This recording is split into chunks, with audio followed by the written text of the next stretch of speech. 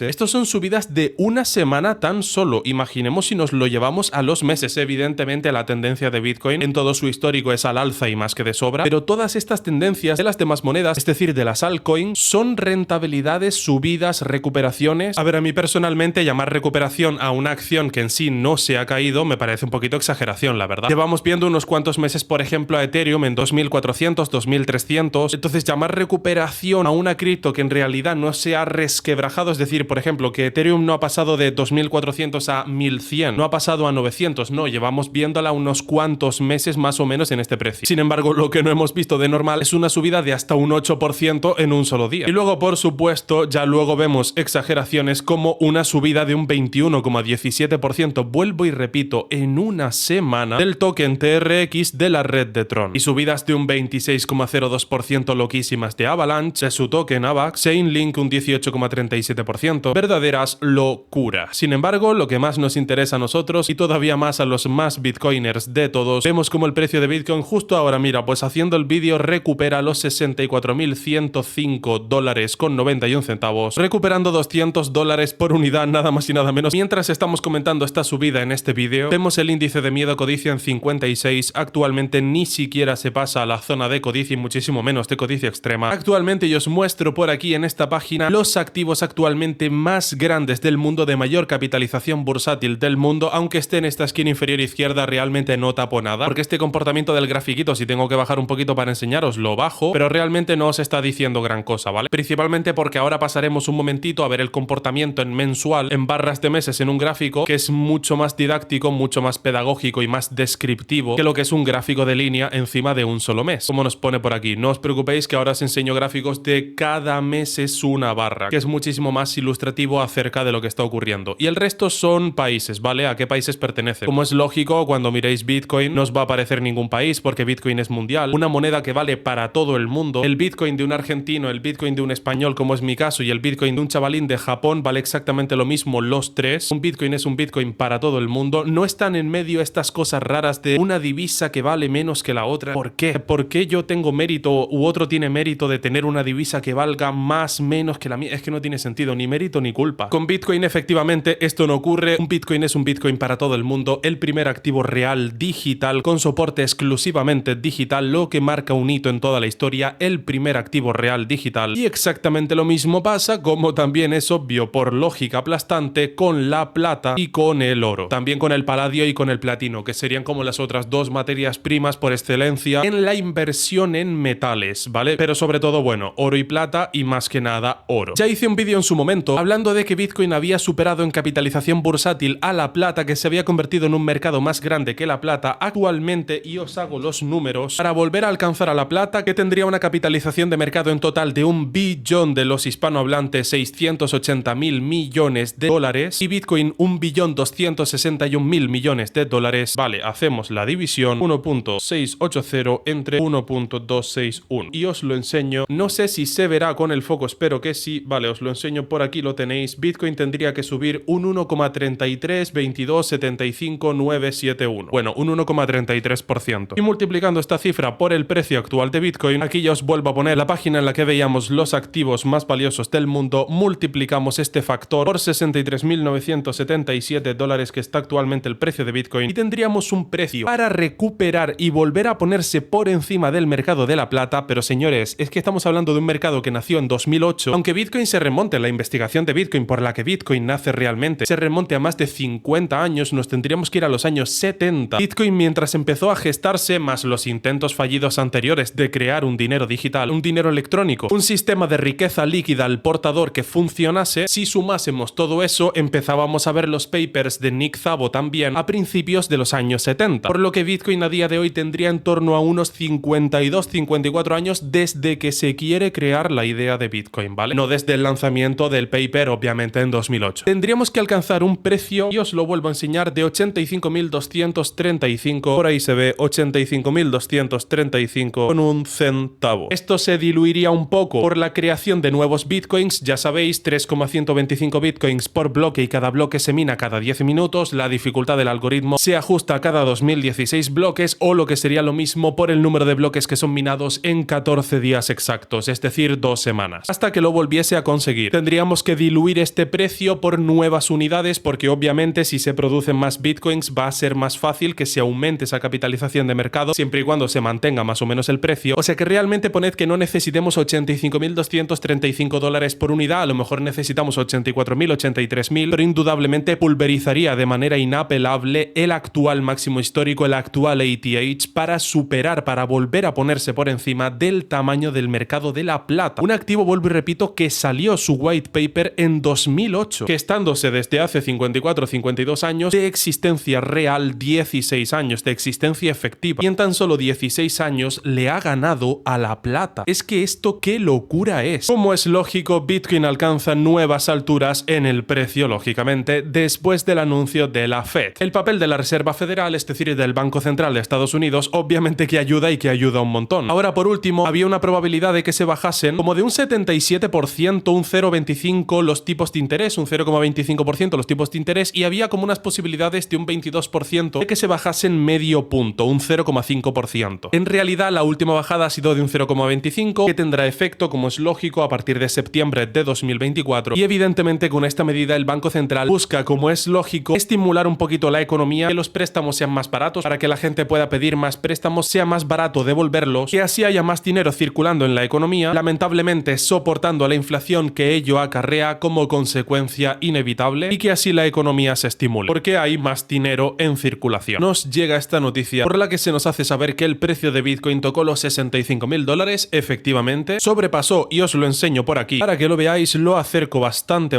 para que veáis este gran agotamiento en esta última barra mensual que podría dar señal a que se ha terminado esta temporada semibajista, más o menos, más lateralizando que otra cosa, de Bitcoin, alcanzando, como señalo por aquí arriba, donde os estoy señalando con el ratón, los $65.609,86. Y en total, en gráfico mensual, veis aquí el comportamiento de Bitcoin como tiene que estar en escala logarítmica. Pero sí, ha llegado a tocar los 65.609,86, más camino a los 66.000 de hecho que a los 65.000, alcanzando este precio por primera vez en mucho tiempo. Los anuncios de la FED ayer jugaron un papel significativo en este movimiento de precios. Históricamente también Bitcoin se ha comportado más como una tecnológica que no como una moneda fiat. Ya veíamos que el regulador americano no lo trataba como un security y por tanto sí lo trataba como un commodity, porque en el mercado spot, en el mercado al contado, en el mercado financiero al contado, o eres un security o eres un commodity. Un security es, como llaman los angloparlantes, a un valor cotizado en el mercado que no sea una materia prima, ¿vale? Más de renta variable, es decir, acciones ordinarias, el instrumento estrella dentro de los securities. Y luego estarían los commodities, que son las materias primas, ¿vale? La propia SEC, el propio regulador americano, trata a Bitcoin más como una materia prima que no como un valor de renta variable al uso como una acción ordinaria, cuyo ejemplo modelo podría ser perfectamente una acción de Coca-Cola o una acción de Apple, por ejemplo. Meta, Microsoft, Apple, Amazon, Tesla, Google, Nvidia, ya me entendéis, ¿vale? Las Magnificent Seven. Quitando a Coca-Cola, pero que ha sido un valor estrella, por ejemplo, en la cartera de Warren Buffett, que a muchos nos gusta mucho, no es recomendación de inversión para nada, pero que es una empresa magnífica que siempre ha estado ahí. Aunque obviamente se puede ir a pique mañana, no es recomendación de inversión, como es lógico. Las declaraciones fueron interpretadas como una preparación para un recorte de tasas de interés, efectivamente, que tendrían efecto en septiembre de 2024, y el precio de Bitcoin subió en consecuencia, impactando positivamente al resto del mercado. Más todavía en un valor que tradicionalmente se ha comportado como una tecnológica, siendo el sector tecnológico el de mayor volatilidades y siendo verdaderamente los bancos centrales y teniendo la responsabilidad en realidad de mover los mercados los propios bancos centrales. Si dan unos préstamos más bajos porque bajan los tipos de interés, hay más dinero en circulación, ellos son los responsables, y con más dinero en circulación el precio de los activos sube porque se inyecta liquidez en los mercados. Los bancos centrales son los verdaderos responsables de esta subida, pero al igual que de cualquier otro activo. Comentario del analista sobre Bitcoin. Uno de los nombres más seguidos en el mundo cripto hizo declaraciones sugiriendo que Bitcoin BTC podría estar moviéndose hacia nuevos ATH, all-time highs, o por su expresión en español, máximos históricos. Un analista llamado Blunts dijo a miles de seguidores en la plataforma de la red social X que después de que Bitcoin superara la resistencia de $62.000 podría haber comenzado un nuevo aumento de 5 ondas, potencialmente apoyando el movimiento de Bitcoin hacia máximos históricos. El analista aplicó la teoría de las ondas de Elliott, que reveló que un movimiento ascendente generalmente consta de 5 ondas antes de correcciones de precios significativas. Blunts, o Blunts, como se pronuncia el nombre, dijo lo siguiente sobre el tema: logramos romper y estamos bastante seguros de que alcanzaremos máximos históricos. Bueno, aquí vemos una representación gráfica de la predicción de Blunts o de Blunts, como se llame el analista este, que bueno, ya veremos si se cumple, porque dar de una manera tan sentenciadora este movimiento, no sé yo. Yo personalmente espero que sí. Me encantaría volver a ver a Bitcoin en máximo histórico y que pulverice su último máximo histórico. Espero que la predicción de este analista sea correcta, claro que sí. Según la revisión del analista, Bitcoin podría alcanzar los $84.000 para mediados de septiembre a través de una serie de movimientos, con los que también se quedaría a las puertas de superar al mercado de la plata. Teniendo en cuenta que la unidad se quede en este precio en $84.000 cada moneda y que por el camino cada 10 minutos se van suministrando 3,125 bitcoins nuevos, y que el mercado de la plata ahora por último no ha presentado un rendimiento tan bueno como en los meses anteriores. Me refiero que evidentemente que en los meses anteriores ha sido un rendimiento magnífico, que no se me entienda mal, por supuestísimo que ha sido brillante. En este último mes lo hacía un poquito poquito peor, pero también es verdad, vuelvo y repito, que venía de subidas espectaculares y haciéndolo magníficamente en estos últimos 8 o 10 meses. Por supuestísimo que sí. Me refiero únicamente al último mes, que se entienda. Los últimos 8 o 10 meses anteriores son fantásticos, verdaderamente, por supuesto. Ojalá, por tanto, ver a Bitcoin superar un mercado tan grande como ese otra vez. Al momento de escribir, Bitcoin continúa encontrando compradores alrededor de la región de $64.000 después de un aumento de más del 5% en las últimas 24 horas, lo que se cree que está significativamente influenciado por el anuncio de recorte de tasas de interés del presidente de la Fed, Jerome Powell. Vemos recuperaciones muy rápidas. No olvidemos también, y esto es un factor que hay que tener en cuenta, actualmente para que minar un Bitcoin sea rentable, ese Bitcoin se debe poder vender, atención, por $72.500. De lo contrario, el minero habría incurrido en pérdidas. Por lo que es lógico esperar por parte de los mineros, más todavía de los mineros más grandes del mundo, que no es ningún secreto, pertenecen la mayoría a Estados Unidos, de hecho la aplastante mayoría, es de esperar un movimiento bastante lógico como es no vender en pérdidas, esperarse un poquito y retener esos bitcoins para que cuando recupere precio y en 72.500, ahí es donde veríamos lo que ocurre, veremos a muchos de estos grandes inversores simplemente vender en la paz cubriendo pérdidas y a otro aguantando todavía más estas unidades, estas monedas, estos bitcoins para no tener que incurrir en pérdidas con su minería. Es normal que los veamos esperando a que Bitcoin vuelva a alcanzar los 72.500 para vender por encima y así tener beneficio, porque de lo contrario estarías minando a pérdidas. Y trabajar a pérdidas no tiene mucho sentido. De verdad interesantísima toda esta actualidad del mercado cripto. Vemos a Bitcoin actualmente en $64.000. En los últimos días nos llegaba la noticia de que Estados Unidos por fin ha aprobado el ETF de Ethereum, bueno, los ETFs de Ethereum, y esta noticia es a la que vamos a dedicar el vídeo de hoy. De la mano del portal de Business Insider nos llega la noticia de que Estados Unidos aprueba los ETFs de Ether, la criptomoneda de Ethereum. Hacer una aclaración importante igualmente, es normal que aquí ponga Ether porque no olvidéis que Ethereum es tanto el proyecto como la propia plataforma que crea Ethereum para que se creen proyectos cripto, en concreto tokens y NFTs a partir de su plataforma, y son los que se denominan Ethereum y la moneda es Ether. La Comisión de Bolsa y Mercados, la SEC, la Securities and Exchange Commission estadounidense, ha aprobado los ETFs o fondos cotizados de Ether. No os olvidéis de la traducción de SEC, Securities and Exchange Commission, porque la palabra securities en el mercado de valores estadounidense significa renta variable, acciones normales y corrientes. Valores de renta variable cotizados, es decir, acciones, ETFs, ADRs, ETNs, todos estos. Cosas que no sean materias primas, porque sí que es verdad que el mercado de valores, tal y como lo tienen los estadounidenses en la cabeza, se dividen en securities y commodities, es decir, valores negociables como tal, que no son una materia prima por lo general de renta variable, y materias primas en sí le dan un tratamiento un poquito especial a la renta fija, pero para que lo sepáis, la palabra securities no se refiere a nada de seguridad, traduciendo el nombre tendríamos Securities and Exchange Commission, la Comisión de Valores y Mercados. El supervisor ha emitido este jueves 23 de mayo una orden de 23 páginas que admite estos instrumentos, nuevo triunfo para la inversión en criptomonedas. Apenas no llevamos ni 2 semanitas de esta buena noticia de la adopción de Ether, y ya nos llegaba, por cierto, que no me quiero adelantar en el vídeo, la noticia de que Tailandia también había aprobado un ETF de criptomonedas, que mucha gente podrá decir, bueno, Tailandia no es que sea una potencia en sí, pero no olvidéis que seguimos hablando de estados de fondos de inversión que van adoptando cripto, y evidentemente que un fondo de inversión, sea de Tailandia o de donde sea, puede provocar fluctuaciones en el precio de cripto para los que sigáis mirando cripto en moneda fiat mucho más grandes que las que podemos hacer los inversores, por lo que sigue siendo una muy buena noticia. Nada es de desmerecer. Después de Bitcoin, Ethereum es la segunda criptomoneda más importante del mercado. Esta semana se ha producido una gran noticia para los inversores, ya que Estados Unidos acaba de dar luz verde a los fondos cotizados, también conocidos como ETFs, Exchange Traded Funds, es decir, fondos cotizados en el mercado, fund de fondos, traded de cotizados y exchange de en el mercado. Se traduce como este complemento del nombre de en el mercado, de esta divisa, token nativo de la red de Ethereum. No olvidéis la diferencia también entre criptomoneda y token. El token nativo de la red de Ethereum, cuyas transacciones estarán alojadas en la propia blockchain de Ethereum, es una criptomoneda en sí, porque es un token que tiene su propia red, por tanto es una criptomoneda, y un token que no tenga su propia red se queda simplemente como token. La criptomoneda tiene su propia red, el token depende de la red de otro. Según la CNMV, los fondos cotizados son instituciones de inversión colectiva cuya política de inversión consiste en reproducir un índice. Las participaciones de estos fondos se negocian en las bolsas de valores igual que si se trataran de acciones. Por tanto, estos ETFs permiten comprar acciones que representan una inversión directa en la moneda Ethereum. A todo esto yo tengo que hacer un pequeño apunte, que es que no es lo mismo invertir en un ETF de Ethereum que invertir directamente en la propia moneda de Ethereum, por lo mismo que no es igual invertir en un ETF de oro antes que invertir en oro directamente. ¿Por qué? Porque invirtiendo en un ETF de oro tú tienes las acciones de un fondo, no tienes esa materia prima en sí, por lo que tú estás ganando exposición al precio, es decir, te estás beneficiando de si el precio sube y te estás perjudicando si el precio baja, pero tú realmente eres el dueño de acciones de un fondo de inversión, no del activo en sí. En ningún momento eres dueño de esa materia prima que está detrás. A cambio de tener un instrumento regulado con el que te la pueden jugar muchísimo menos porque están sujetos a la regulación del regulador del mercado en el que participas tú, en el que cotiza el propio ETF, y de beneficiarte directamente de las fluctuaciones que haga el precio. Por tanto, tu posición sería un poquito más especulativa, más que creer en sí en el activo que está detrás de ese ETF, que ese ETF está comprando, pero asumirías igualmente el riesgo corporativo. Estas serían un poco las diferencias entre invertir en el ETF de Ethereum y comprar Ethereum tal cual. Si tú compras oro, tienes solo oro y te sometes únicamente a las variables del oro. Si tú compras un ETF de oro, tienes exposición al precio del oro. Te beneficias si sube, te perjudicas si baja. Eso contando con que inviertas al alza y al revés si inviertes a la baja. Tienes un instrumento mucho más regulado, las acciones de un fondo de inversión que compra oro, pero a cambio tienes el riesgo corporativo, cosa que no tendrías comprando solo oro. Tiene riesgo corporativo porque un fondo de inversión no deja de ser una empresa. Y si no, de la gestora que está detrás del fondo. Porque no olvidéis que los fondos los crean las gestoras. Según recoge 5 días después de perder en los tribunales un caso que obligó a autorizar los fondos cotizados de Bitcoin, la Comisión de Valores y Bolsa de Estados Unidos, la SEC, ha tenido que admitir las peticiones de la Bolsa de Nueva York, el Nasdaq y el CBOE Global Markets para admitir una serie de fondos cotizados ligados a la cotización al contado de Ether. Hay también que hacer otra aclaración, ya lo explicaba en vídeos anteriores, pero estos ETFs son spot, es decir, cuando decía antes en las explicaciones un ETF que compra Ethereum, que compra Bitcoin, trigo, petróleo, oro, es correcto que haya dicho comprar porque estos ETFs son spot, es decir, tienen respaldo físico. Significa que compran la materia prima y verdaderamente esa compra tal cual de ese objeto que retienen físicamente. Las criptomonedas tienen soporte digital, pero bueno, que las tienen en custodia, se entiende. Es lo que respalda el fondo, no es como los otros fondos que son los llamados fondos sintéticos, ¿vale? Que son los que tienen un contrato de futuros que vence trimestralmente, que ya veremos si la otra parte cumple, si no cumple ahora hay que ir con la cámara de compensación a legales, es decir, no tiene tanto que ver, ¿vale? Estos ETFs tienen respaldo físico o soporte digital, respaldo digital, pero bueno, que tienen el activo en custodia, que es la cuestión. Entre la lista de fondos que darán el paso al frente se encuentran eShares, es decir, eShares, bueno, para el que no lo sepa, hago una aclaración aquí también. Estoy enseñando más cosas, más didáctica que lo que es leer la noticia, pero bueno, supongo que eso en general lo premiáis un poco más, que no lo que es leer una noticia así en frío y ya está, sino enseñar un poquito. eShares es la firma bajo la que la gestora de activos BlackRock crea fondos de inversión, ¿vale? Crea ETFs, crea instrumentos, activos financieros que cotizan en bolsa, ¿vale? Se llama eShares o iShares, como lo pronuncie cada uno, pero bueno, que sepáis que cuando leéis esta palabreja en algún activo financiero, que sepáis que el emisor de ese instrumento financiero es la gestora de activos BlackRock. Al igual que Nike tiene distintas líneas de zapatillas, va sacando zapatillas, el propio BlackRock no solo invierte su dinero en algunos activos como la propia empresa de Nike, Apple, McDonald's, Coca-Cola, no, sino que también saca sus propios productos. Y sus productos no es ningún secreto. ¿Cuáles van a ser los productos que saque una gestora de fondos? Pues fondos de inversión, está claro. Y siempre que BlackRock saca fondos de inversión le pone este nombre de eShares, esta palabreja de eShares y luego el nombre sigue, ¿vale? Ahí se pondría si es un ETF de oro o lo que sea. Un ETF que invierte en coches. No os olvidéis de que es una buena idea, sobre todo para inversores que tienen poco capital, la opción de invertir en ETFs, porque cuando tienes poco capital la cuestión es que tienes que concentrarlo. Tienes que concentrar ese capital cuando tienes poco capital. El ETF te da la opción de exponerte a todo un mercado con solo una inversión. Tenéis, por ejemplo, el ETF del SPY, que directamente es el ETF de mayor capitalización bursátil de todo el mundo, es decir, es el ETF más grande del mundo, con la que tenéis una exposición completa a las 500 empresas más grandes de Estados Unidos, es decir, lo que se llamaría el índice bursátil del S&P 500, comprando un solo valor. No olvidéis para los inversores que tenéis poco capital, que cuando tenéis poco capital lo que tenéis que hacer con ese dinero, con esos fondos, es concentrarlos. No poneros como locos a diversificar. Diversificar el qué si ya de entrada tienes poco capital. La web especializada Criptonoticias, y aquí nos citan a nuestra queridísima Criptonoticias, se hace eco de la opinión esta semana de varios analistas que anticipan la aprobación de la SEC, como Eric Balchunas, o Balcunas, como se pronuncia, especialista en fondos de inversión que trabaja para Bloomberg Intelligence, que apostaba a un 75% que el supervisor daría luz verde, o la periodista periodista de Fox Business, Eleanor Terret. Los fondos cotizados de Bitcoin han tenido un gran éxito desde su lanzamiento, pues permiten invertir en el activo directamente en un mercado como Binance o Coinbase. En el caso de Ethereum, tras el anuncio no se han disparado los precios. Cosa extraña, ya anticipo, pero en un principio también es de esperar que los inversores quieran ver sobre todo los retailers, es decir, los que compran después en un mercado más secundario, en segundo plano, más en segundas transacciones y en adelante, van un poquito por detrás de las gestoras de fondos que serían las primeras que comprarían ese activo. Cabe esperar que quieran ver cómo va funcionando este ETF de Ethereum, motivo por el que no se habrían metido todavía. Especialistas de Cointelegraph escriben dos razones: que los que esperaban la aprobación ya los hubiesen comprado y que todavía falta la luz verde definitiva para debutar. La declaración de registro S1 aprobada, un documento completo que incluye detalles sobre las finanzas, los valores y el perfil de riesgo de la empresa. Ya vamos viendo cómo cada vez más hay adopción y a pasos agigantados vamos avanzando en todo el mundo de lo que tiene que ver con cripto, para que la gente de a pie vaya aprendiendo un poquito más de criptomonedas y entiendan que es una tecnología que ha llegado ya para quedarse de por vida, que todo lo que tiene que ver con cripto no es una alternativa paralelamente a todo el dinero fiat, es decir, euros, dólares, todo esto, sino que es una evolución. No tiene sentido que tú coexistas con el otro, porque tú has venido a corregir al otro. Si has venido a corregirlo, si tú eres mejor que la anterior, ¿cómo que vais a coexistir? Evidentemente que la copia vieja, el modelo viejo se extingue. Cripto no es una alternativa a la moneda fiat, cripto es el asesino de fiat. Ya vemos como cada vez más partes del mundo van entendiendo esto mismo que acabo de explicar, hay cada vez más adopción en el mundo. Interesantísima de verdad esta actualidad de todo el mercado que tiene que ver con cripto, de cómo los mercados tradicionales. También nos llegaba, por cierto, la noticia de que el NYSE, el NICE como lo pronuncie cada uno, el New York Stock Exchange, ya había dado la noticia de que quería, o bueno, la propuesta de que quería abrir de lunes a domingo en vistas de que el mercado cripto abre de lunes a domingo y por ahí se les estaba yendo un coladero de dinero. Ya vemos que cuando aparece la competencia la gente mueve el culito rápido. Cada vez vamos viendo más cómo el mercado financiero tradicional se va copiando de cripto, lo va adaptando y entiende que efectivamente es una tecnología que evoluciona lo anterior, que lo mejora y por tanto extingue las versiones anteriores. Para que me entendáis, es como decir que tenéis una actualización en el ordenador y que ahora vais a tener dos sistemas operativos con los que vais a trabajar a la vez, uno con la versión antigua y otro con la versión nueva. No tiene ningún sentido. Si tienes la versión nueva, esta extingue las versiones anteriores, que son peores.